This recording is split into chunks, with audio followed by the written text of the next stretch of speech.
We talk a lot about the trauma response here, but where does the stress response play into all of this? And what I teach is that the stress response is a gift. A gift, yes. The stress response, anxiety, is actually a gift. And when that stress response gets overwhelmed, that's when the body goes into a trauma response. But the stress response actually helps us live out our purpose.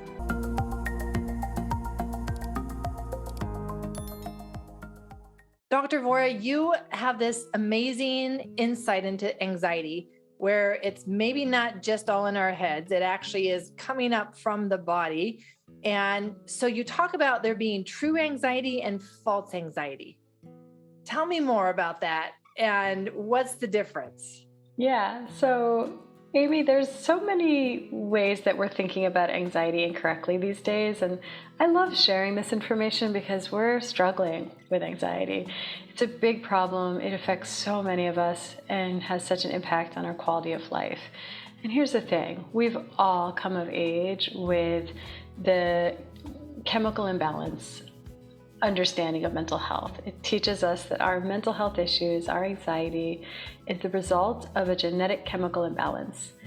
And it basically says our mental health exists from the neck up, and that if we're feeling depressed, if we're feeling anxious, it's our serotonin, and it would be corrected with a pill, which is all well and good when that works for somebody.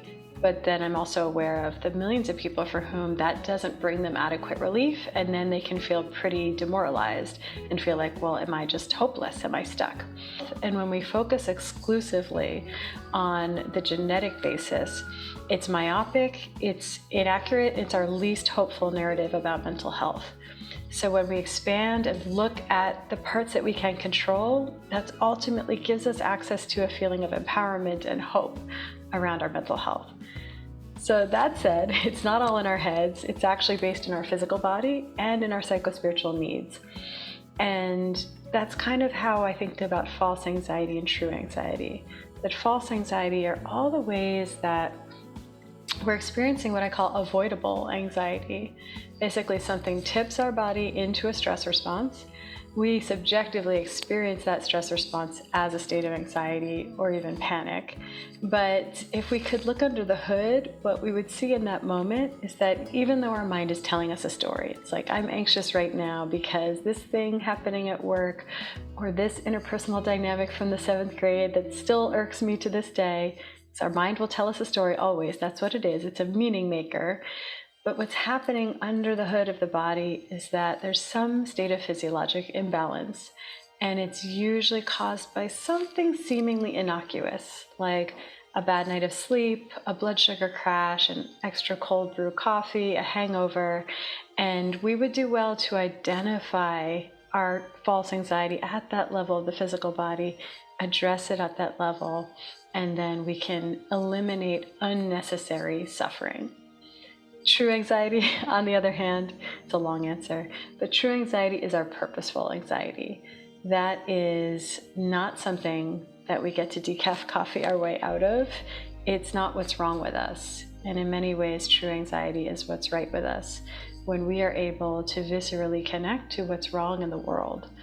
So this is our inner compass. It's nudging us, asking us to slow down and get still and pay attention to what's out of alignment. And that can be in our personal lives, in our communities, in the world at large.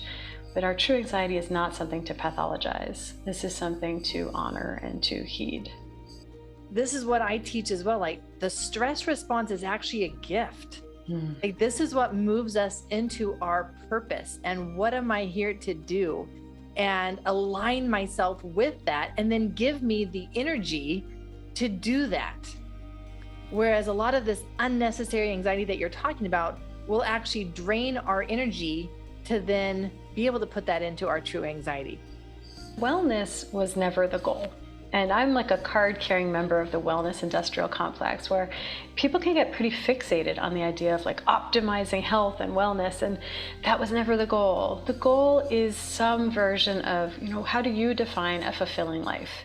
Do you want to make a meaningful contribution? Do you just want to slow down and savor? What's your version of a fulfilling life?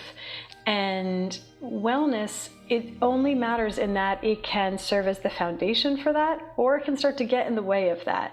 And when we're doing things right, we've just gotten ourselves back to a place where our physiology is sufficiently in balance enough that our health is not in the way of us carrying out our version of a fulfilling life. So we do have to strike a balance, but I have the utmost sympathy, and I really just want to validate the fact that in our modern environment, this is a difficult balance to strike. And it's nobody's fault that we often get it slightly wrong, because this is a tricky situation we're in. Our food is challenging.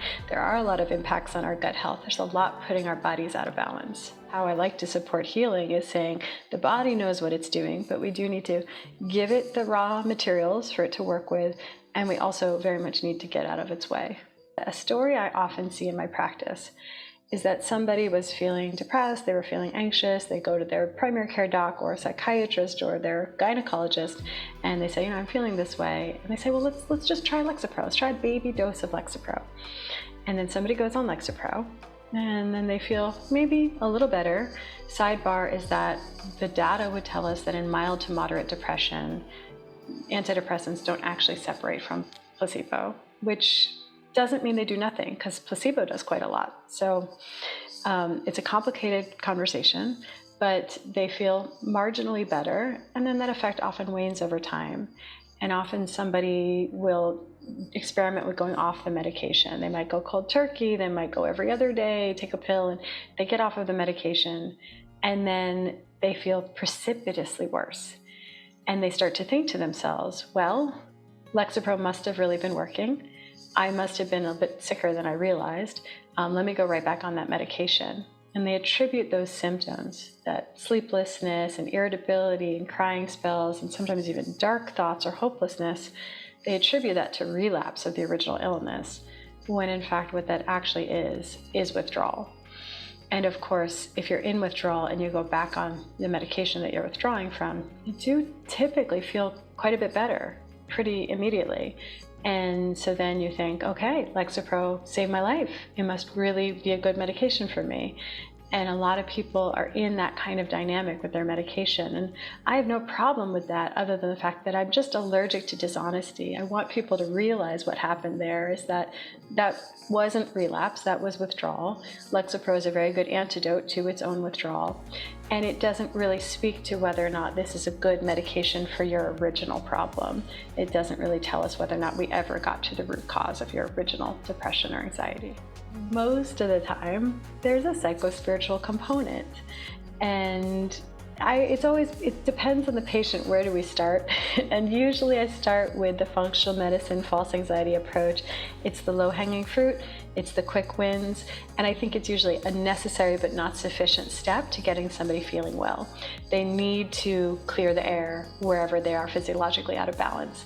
So we support that, and then it creates the conditions for us to tap into the true anxiety, to say, okay, now for the fact that you don't have community, that you don't feel safe in your relationships, that you don't feel fully like you can be yourself with anybody, like you're not connected to nature, you have no pleasure or joy or levity, that you put so much pressure on yourself, that you're burned out, all these other ways that we need to psychospiritually listen to the ways the body is saying, I'm not getting my needs met. And the interesting thing about physical symptoms is that sometimes they're very cut and dry and material. Someone could have an undiagnosed thyroid condition, and sometimes that thyroid condition itself has a psychospiritual basis.